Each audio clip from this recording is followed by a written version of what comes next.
వెంకటేశ్వరుడు ఒకానొకప్పుడు ఆ వెంకటాచల పర్వతం మీద వెడుతుంటే ఆదివరాహస్వామి తన కింకరులందరినీ వెంట పెట్టుకుని ఆయన వచ్చారు. ఆయనకి ఈయన ఎదురుపడితే ఎదురొస్తే వెంకటేశ్వర స్వామి వారు పక్కకి తప్పుకున్నారు. ఆయన అన్నారు, ఈ కొండ నాది, ముందొచ్చిన వాడిని నేను. వెంకటాచల పర్వతం మీదకి ముందొచ్చిన వాడిని నేను, ఈయనెవరు ఇక్కడ తిరుగుతున్నాడని.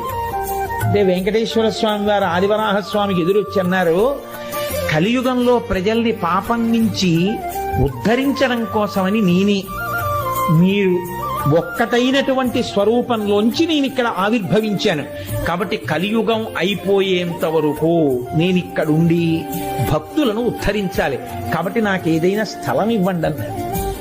ఆదివరాహమూర్తి ఏమన్నారో తెలుసా అండి, ఇది కలియుగం అయ్యా, అలా ఇవ్వండి అంటే ఇచ్చేయడం కుదరదు. స్థలం మౌల్యేన గృహ్యతాం, డబ్బిచ్చి కొనుక్కోండి అన్నారు.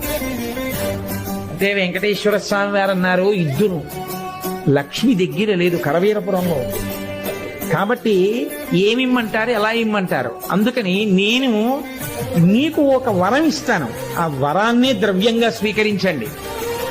కలియుగంలో వెంకటేశ్వర స్వామి వారిని అందరూ నమ్ముకుని ఏడుకొండలవాడ వెంకటరమణ గోవిందా గోవిందా అంటూ నా చుట్టూ తిరిగినా, మొట్టమొదట ఎవడు వస్తూనే నా దగ్గరికి దర్శనానికి వస్తాడో వాడు దర్శనం చేసుకున్నా చేసుకోని వాడిగానే లెక్కలో తీసుకుంటాడు. మొట్టమొదట మీ దర్శనం చేసి తర్వాత నా దగ్గరికి రావాలి. కాబట్టి